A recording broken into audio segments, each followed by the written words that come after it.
Il participe à l'essence divine parce que je suis son fils, et j'ai tous les sacrements pour m'aider à faire de cette affiliation de plus en plus évidente en moi. Vous pouvez voir, chaque fois que vous avez besoin de pardonner à quelqu'un, si vous vous sentez déjà dans le cœur, vous devez pardonner, ou que vous devez demander pardon. Vous êtes déjà ému par la grâce divine. Saint Augustin nous a dit que même pour nous de nous reconnaître le pécheur, nous avons besoin de la grâce de Dieu en nous à cause de notre péché. Il est simple de comprendre cela. Moi, parce que je suis un pécheur, et généralement arrogant, parce que je suis un pécheur, je suis souvent fier. Et quand je suis arrogant, quand je suis fier, je ne suis pas en mesure de percevoir mes erreurs, de les reconnaître. Je pense donc toujours que c'est l'autre qui a fait une erreur, qui est l'autre qui a marché sur le ballon, qui est l'autre qui n'a pas tout fait correctement. Pas tout fait correctement. D'accord. Il a peut-être eu tort. Il a peut-être fait tout ce que nous ne correspondons pas. Mais il est toujours intéressant d'offrir à l'autre une nouvelle opportunité. L'arbre et les fruits, le cœur et les mots, qui se trouvent dans l'évangile de Matthieu. Soit l'arbre est bon et le bon fruit, soit l'arbre est mauvais et le mauvais fruit. Et par conséquent, par le fruit que l'arbre est connu, les vipères que vous êtes, la bouche parle de ce que le cœur est plein. Comme il est bon de faire de bonnes choses, de sortir de votre trésor qui est bon le faites, mais qui est mauvais fait de mauvaises choses de votre trésor qui est aussi mauvais. Regardez à quel point cela est intéressant. Comment accumuler ce trésor, qui peut être bon ou peut être mauvais. C'est à travers ce que nous choisissons de vivre. Vous commencez à réaliser si cette personne est en bonne santé à l'intérieur avec ce qu'elle dit. Faites attention à ce dont vous parlez. Faites attention aux sujets qui vous plaisent et vous pourrez percevoir la maturité de votre vie spirituelle ou la santé de votre vie spirituelle. Savez-vous pourquoi, mon peuple? Si nous ne taillons pas au bon moment, tout comme la vigneron l'élagage au bon moment, elle tombera malade. Nous devons avoir la sagesse pour réaliser où nous devons tailler, ce que nous devons fertiliser en nous. Quel est l'engrais de cette vie spirituelle? C'est vous de créer la discipline pour faire tous les jours. Donc si vous n'avez pas l'habitude de prier avec la Sainte Écriture, cela commence à l'avoir. C'est une façon que vous devez fertiliser votre vie spirituelle. Et d'après les fruits que vous produisez, vous avez le courage d'interférer dans le processus qui rend ce fruit né. Alors d'accord, je bavarde. Qu'est-ce qui me fait bavarder? Ah, c'est ce groupe d'amis. Ainsi, neutralise la puissance de ce groupe sur vous. Parlez moins. Soyez moins. Ou quand ce sujet commence, vous dites « je voulais dire moins ». Je voulais dire juste des choses qui peuvent vraiment amplifier notre coexistence. Changeons un peu nos sujets. Parlons de choses qui nous ajoutent, qui nous font bien. Là, vous interférez directement avec la production de ces fruits. C'est une responsabilité, mon peuple, que nous ne pouvons pas abandonner. C'est crucial pour que notre christianisme soit fructueux ou non. Je pense que Dieu est si heureux quand il se rend compte que nous prenons soin des petites choses, que nous honorons notre partenariat avec lui, que nous ne sommes pas liés à notre santé. Tout comme un père est heureux de voir son fils prendre soin de lui, quand son père est heureux de savoir que son fils n'est pas de la pharmacie, quand il n'opte pas pour la vie qui tue, le style de vie qui tue, Dieu se réjouit de manière. Je pense que quand il me voit le matin, ouvrant sa parole, à la recherche d'un mot ici, du texte, une partie de ce texte qui me guide, qui fait de moi une meilleure personne, bien sûr, se réjouit, et il multiplie les petites grâces, la vie quotidienne, qui est élargie car je suis fidèle dans le peuple. Nous ne pouvons pas renoncer à l'occasion d'améliorer, à la production de nos paroles, à la production de nos attitudes, à la production de nos pensées. Car tout le temps que je pense, tout le temps que je parle, et cela doit avoir une qualité. Nous devons prêter attention à la qualité de ce que nous pensons. Nous devons prêter attention à la qualité de notre parole. Mon mot grossit-il quelqu'un? Nous devons prêter attention aux mots que nous écrivons. Parce que tout cela est des fruits et tout cela nous expose. Tout cela est un témoignage ou un entrepreneur de notre christianisme. Dieu est notre partenaire dans cette histoire. Plus nous sommes fidèles à ce qu'il nous offre, plus il nous offrira pour continuer à suivre ce beau chemin de maturité spirituelle. C'est pourquoi il a dit que par le fruit, l'arbre est connu. Si le fruit n'est pas bon, la maladie n'est pas seulement le fruit. Il s'agit de ceux qui produisent ce fruit. Comment savons-nous qu'un arbre est malade? Lorsque vous vous rendez compte que ces fruits ne sont pas satisfaisants, ils ne sont pas savoureux, n'est-ce pas? Vous voyez, le vigneron est que les agriculteurs responsables de la gestion de la santé du vignoble. Donc, ici, Jésus dit que la personne qui est mauvaise dans sa nature, c'est quand la personne devient mauvaise, quand elle s'associe aux mauvaises choses de la vie. parce que nous ne sommes pas nés mal. La philosophie elle-même a déjà dit cela. L'homme est bon, l'homme est né bon, le médium est qu'il le corrompt, l'environnement est qu'il le gâche. Qu'est-ce que l'environnement? Ce sont les influences que j'ai. Ce sont les amis que je prends chez moi. Les gens que je leur permette d'avoir une influence sur moi. C'est mon milieu. Et cela signifie que cela peut me gâter ou cela signifie que cela peut me sauver. Donc, si je fais de mauvais choix, il est très probable que j'ai un mauvais trésor. C'est donc très difficile pour moi. Avoir un mauvais trésor. Vouloir offrir de bonnes choses aux autres. C'est pourquoi Dieu ne fonctionne pas sur le mensonge. C'est pourquoi Dieu ne peut pas agir dans un cœur de menteur. Parce que si l'honnêteté manque, comment va-t-il agir sur nous? Si je ne reconnais pas que mes fruits sont mauvais, comment va-t-il agir sur moi? La première étape est d'avoir l'humilité pour percevoir et reconnaître que ma façon de vivre ne produit pas de bonnes choses, que mes paroles ne construisent pas, que mes paroles n'agrandissent pas la vie de l'autre, que ma parole n'a pas été un conseiller, que ma parole a été diabolique, parce qu'elle coupe à moitié, ma parole de ragot, ma parole est de méfait. Chaque fois que j'ouvre la bouche, c'est parler de mal de quelqu'un. Chaque fois que j'ouvre un sujet, c'est parler de mal de la vie d'une personne. C'est un fruit. La vigneron est la spécialisée. L'agriculteur se spécialise dans la réalisation de l'apparence du vignoble, et sachant si elle est malade ou si elle est en bonne santé. Mon peuple, la même chose est avec nous pour être une vie spirituelle. Mais qui nous regarde pour dire si nous sommes malades ou non? Qui se rend compte si nos fruits sont d'accord avec ce que nous pouvons produire ou non? Sommes-nous nous-mêmes? Nous sommes les vignerons de notre vie spirituelle. Nous sommes d'abord responsables de la maturité spirituelle que nous avons ou de l'immaturité spirituelle que nous avons. Les autres qui nous entourent peuvent nous aider, mais c'est l'honnêteté quotidienne qui nous fait prêter attention aux fruits que nous produisons, ce qui nous donnera une position pour agir directement sur notre façon de modifier cette production. Mon peuple, il est impressionnant de voir comment Dieu fait de grands miracles en nous lorsque nous lui offrons de petites attitudes. Les petites attitudes génèrent de grands miracles. C'est la même chose que la petite discipline. Si j'ai besoin de perdre du poids, je dois établir un peu de discipline chaque jour pour moi qui ne change pas ma vie. Mon médecin, un grand ami, qui est même décédé, m'a toujours dit « Il n'est pas le régime d'une journée que nous perdons du poids et n'est pas l'exagération d'une journée qui nous fait grossir. Et le manque de discipline. C'est ce qui supprime la santé de notre corps. C'est ce qui nous fait accumuler des graisses inutiles et nocives pour notre corps. Quand je n'ai pas la discipline de regarder ma journée et de fournir ce grand miracle qui est ma santé à travers l'attitude, je ne peux pas croire au miracle. J'ai juste le droit de croire au miracle que j'aide à contribuer. Si je suis fidèle dans peu, il me fera beaucoup plus confiance. Cette règle est pour moi, cette règle est pour vous, cette règle est pour Diego. Cette règle est pour nous tous qui voulons être des gens. Cette règle est pour nous tous que nous sommes un peu préoccupés par la qualité de notre vie chrétienne. Parce que bien sûr, si vous obtenez les chrétiens qui se propagent dans le monde, cela peut ne pas faire attention à vos attitudes. Pas du tout compromis. Cette moitié n'est pas du tout attachée aux exigences du christianisme. Il vit comme si Dieu n'existait pas, n'a qu'une seule religion de précepte. Mais ce n'est pas notre cas. Si nous voulons grandir, si nous voulons que notre christianisme soit fructueux, nous devons être très honnêtes conformément à ses fruits. Et quelle est la taille? Cela commence à prendre de votre vie ce que vous savez qui vous fait du mal spirituellement. Cette émission de télévision, qui au lieu de vous faire du bien, est mauvaise pour vous. Cette lecture, au lieu de vous faire du bien, vous rend mauvais. Ce réseau social, qui a parfois, au lieu de provoquer de bonnes choses en nous, cela ne fait que provoquer de mauvaises choses. Avoir le courage de prendre un trésor, vous savez, dans toutes les réalités qui ne sont pas favorables à notre croissance. Donc, Dieu veut que nous soyons heureux, mais il ne sera pas heureux pour nous. Il ne déplacera pas les pièces du puzzle de notre vie. Il nous motivera simplement à déplacer les pièces. Car sinon, mon peuple, il ferait tout pour nous. Et ce n'est pas le cas. Une éducation mature ne permet pas à l'autre de tout faire pour nous. C'est ainsi que vous éduquez votre enfant. Progressivement, vous créerez dans les conditions de votre enfant pour faire seul ce qu'il dépendait une fois de vous.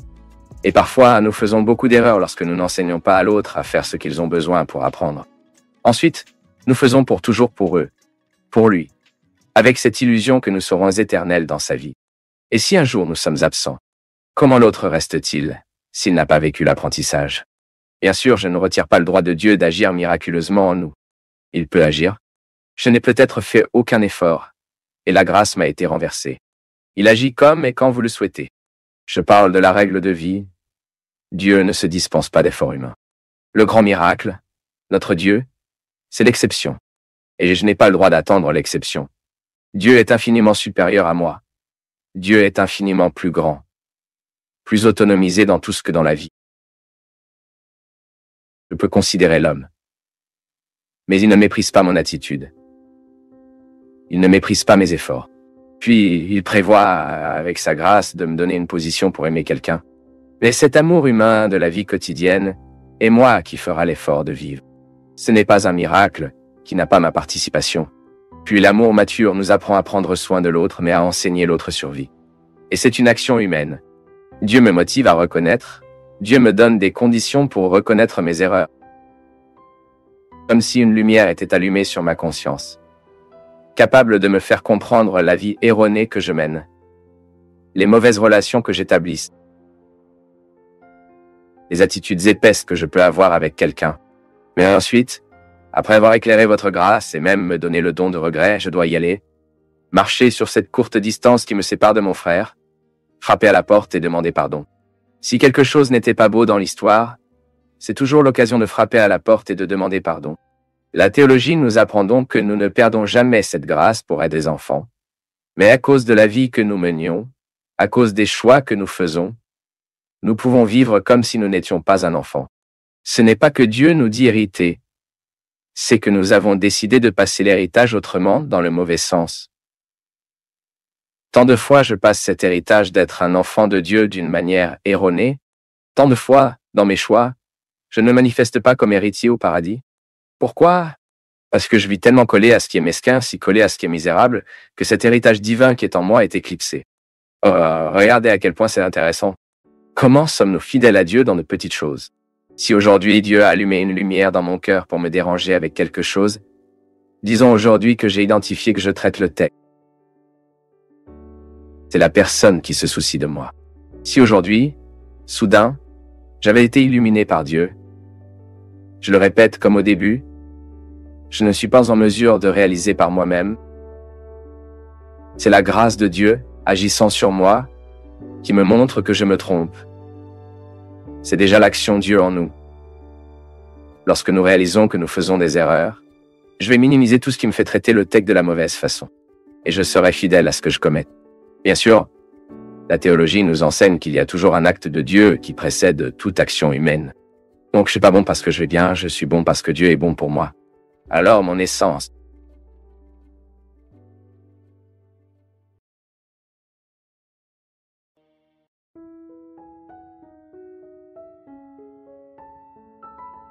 Répondre à la vie d'une manière qualifiée, la vie nous pose de nombreuses questions. C'est la question du poète Drummond de Andrade ou Joseph. Et maintenant j'ose? La fête est finie. C'est un beau dilemme existentiel à voir. La vie nous pose des questions. Faites-moi, faites-vous. Et puis la réponse que nous donnons. Quelle est la qualité de cette réponse? C'est ce sur quoi nous réfléchissons. La façon dont je réagis en ce moment, la vie me met sur le mur dans lequel il me présente une situation limite. Faites tout pour vous répondre avec la qualité. Cette vie est unique. Elle doit être bien vécue. Nous devons améliorer cette réponse que nous avons les problèmes humains. Regardez ici un exemple d'une personne qui répond très belle, qui est Donna Eliviana, une dame qui a 95 ans, et voyez cette beauté dans sa boîte. Père Fabio, vénération du Père Fabio, elle m'a appelé. Je suis un poète amateur. J'ai 95 ans et j'écris des poèmes bibliques. J'ai déjà écrit un livre, et pour le moment j'écris déjà une seconde. Je vous envoie un de mes poèmes pour voir mon travail. Ce travail que je fais avec beaucoup d'amour. J'aimerais être l'opinion. Je serais très heureux de recevoir votre avis et très honoré de votre réponse. Je passe mon temps à lire, à écrire et à faire des mots croisés. La Bible est mon compagnon, un compagnon dans la vie quotidienne. J'aime toujours déclarer la poésie, chant et j'apprécie vos belles chansons avec vos riches messages. Je peux vous dire que je suis pauvre, père, mais je suis très heureux. Je prends la vie que j'ai toujours voulu. J'ai mon cœur. Un cœur sans cœur. Je suis heureux, très heureux et reconnaissant à mon Créateur. Mes sincères remerciements, Annie Viana. Voici Donna Honey, qui a 95 ans, a décidé d'écrire son premier livre. Quelle émotion, voyez, chérie. Merci beaucoup. Merci beaucoup pour la dame pour nous prêter une si belle et belle expérience. Nous sert beaucoup. Donna Enya. Parfois, nous, en tant que gens, avons une si grande facilité de vieillissement avant l'heure et vous nous enseignez qu'à 95 ans, vous n'êtes même pas vieux. Parce que ce qui nous vieillit, c'est le découragement. Pas tant que nous sommes en vie. Pas tant que nous devons rendre compte de cette imposition biologique de la vie, de la naissance et de la mort. Quels sont les âges, les rancunes que nous gardons dans le cœur, non? Ce qui nous vieillit, ce sont nos péchés. Et vous nous apprenez cela. Ce qui nous vieillit, ce sont nos mensonges. Ce qui nous vieillit, ce sont nos désaccords, notre abandon. Et même la dame vivant dans une maison âgée, vous montrez tellement de goût pour la vie. Continuez toujours à élire des choses d'en haut comme votre pain quotidien. Continuez à élire la poésie divine comme la nourriture de votre âme. Continuez à élire le bien de la vie, comme nous l'avons dit ici au début du programme. Donna Eni. Combattre le bon combat. Et quand vous combattez le bon combat là-bas, dans le coin de la dame, dans cet endroit où nos yeux n'atteignent pas maintenant, je ne peux même pas imaginer le visage de la dame, mais la dame ne connaît pas le bien que vous me faites pendant que vous me partagez. Qu'est-ce que cela se renouvelle dans mon cœur, Donna Eni? Mon premier engagement dans la vie, il est de pouvoir être qui je suis. Vous allez nourrir le projet de votre deuxième livre. Tant que la Lady Feed se projette au cœur de la dame, Donna Eni, vous ne mourrez pas, vous ne vieillirez pas. Il peut même mourir, car nous devrons tous mourir. Mais vous pouvez être sûr que vous mourrez en vie. Parce que ceux qui nourrissent ce rêve à l'intérieur du cœur, Donna Eni, font la transformation, font cette belle révolution en vous. Et nous en avons besoin tout le temps. Effectuer cette révolution. Afin de ne pas perdre notre luminosité, nous ne perdons donc pas la joie, alors nous continuons à avoir la satisfaction de faire face à la vie. Pour que nous puissions recevoir la lumière, comme vous parliez si magnifiquement, à quoi sert la lumière si je ne la reçois pas? Quel est l'intérêt d'avoir la lumière du soleil à l'extérieur si je n'ouvre pas la fenêtre de ma chambre? Je ne suis pas utilisant que la journée est belle si je ne permets pas à la beauté de la journée de visiter ma vie. Et parfois nous faisons cela, non? Parfois, vous faites ça. Cela ne permet pas à la lumière du jour de visiter votre vie. Cela ne permet pas que le bien de la vie se produise en vous, vous savez? Pensez-y que vous êtes un territoire où le bien de la vie peut se produire. Pourquoi seul le mal se produit souvent en nous? Parce que nous devons ouvrir cette fenêtre sainte que Donna Eni nous enseigne aujourd'hui, qui n'a jamais cessé d'ouvrir. Certes, une femme, étant dans une maison âgée, à l'âge de 95 ans, avec cette vivacité révélée dans la lettre, si amoureusement partagée avec nous, le secret de cette dame est simple. Il continue d'ouvrir les fenêtres pour que la lumière pénètre, de sorte que la lumière entre nous. Cela ne permet pas à la mauvaise vie de la vie que le découragement, ce mal, ne trouvera son cœur. C'est la grande révolution que je dois accomplir, dont vous avez besoin. Jésus nous a tout le temps raconté des histoires pour nous convaincre de notre besoin de changer. Aujourd'hui, j'ose dire que Donna Eni nous a prêté une histoire évangélique et nous a prêté un merveilleux témoignage afin que nous puissions continuer notre processus, afin que nous puissions prendre cette révolution que nous prévoyons, être heureux, être des hommes et des femmes entières, intégrés, disposés à rendre le monde meilleur. C'est ce que je te veux, que vous ne découragiez pas votre lutte, votre processus, qui est un exemple de Donna Elissa. Et vous pouvez également écrire de nombreux livres, et que vous pouvez vivre avec un grand bonheur.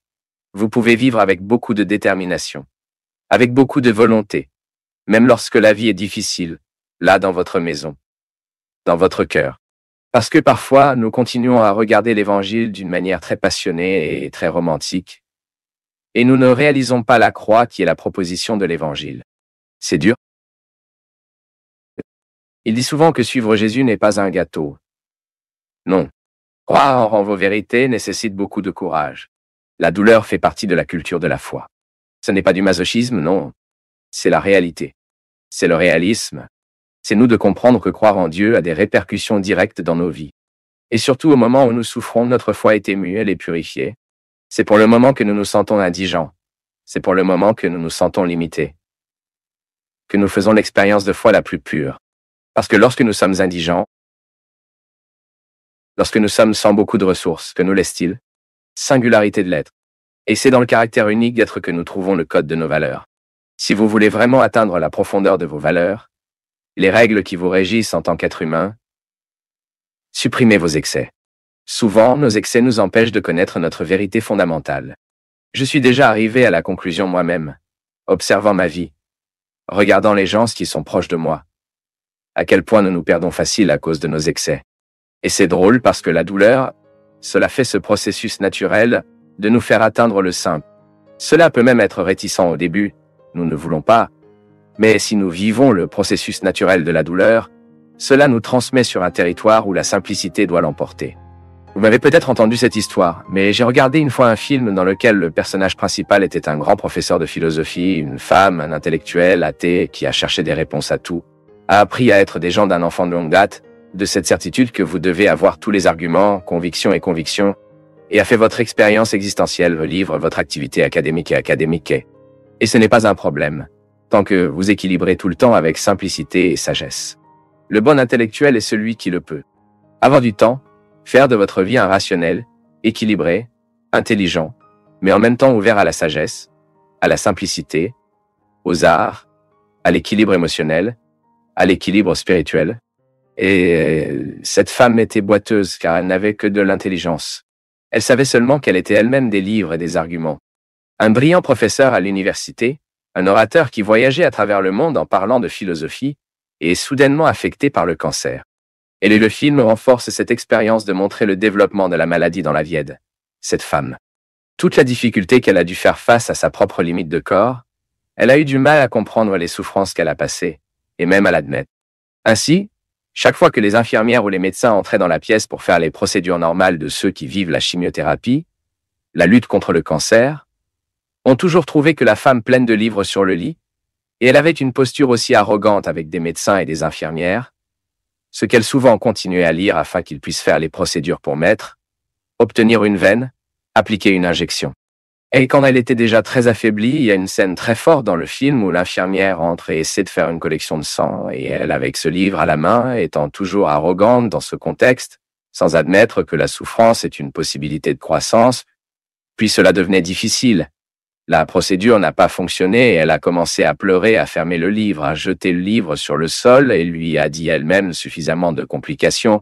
Il était maintenant dans un pli fier, il lui a dit elle-même que nous fait la souffrance si nous perdons. Nous perdons les excès. Nous nous débarrassons de tout ce qui est. Souvent notre refuge et souvent notre évasion, n'est-ce pas? Nous pouvons donc mettre notre attention sur ce qui en vaut vraiment la peine à ce moment-là. Ensuite, nous regardons notre indigence d'une manière nouvelle mais mature, qui sait. Que manque-t-il plusieurs fois pour que nous puissions résoudre nos problèmes? Retirer les excès, ne permettez pas à nos excès d'obscurcir notre vision, ou même de nous empêcher de référer une solution à ce qui nous fait souffrir. C'est avoir la foi. C'est nous de croire que Dieu est à nos côtés au moment de notre lutte, au moment de notre douleur, et que nous avons le droit d'être simples. Qui apporte dans le cœur la certitude que Dieu est avec lui, est plus facile pour entrer dans ce territoire de simplicité. Parce que vous ne vous sentez pas seul à être simple. Plusieurs fois, nous ne voulons pas être simples. Nous préférons des choses complexes. Il a peur que nous serions seuls. C'est cette douce illusion que nos murs nous accompagnent, que nos livres nous accompagnent, que nos réalités peuvent soutenir cette orpheline que tout le monde éprouve un jour au moment de la douleur, au moment de la souffrance. Je vous souhaite, dans vos difficultés, vous avez toujours le droit et la possibilité de retirer vos excès. Donc vous avez sous vos yeux votre vérité fondamentale. Sans exagération. Et à partir de cela, vous rencontrez le chemin de la vie. Merci pour votre affection, pour votre attention, et que Dieu vous bénisse beaucoup. Que Dieu déverse votre cœur, sur votre maison, sur votre vie, la disposition qui caractérisait le cœur de Notre-Dame. Pour quel exemple nous pouvons aussi être un vrai chrétien? Prenant toujours Jésus, je l'ai mis à ceux qui ne le savent pas encore. Versez sur nous la bénédiction du Dieu Tout-Puissant, Père, Fils et Saint-Esprit.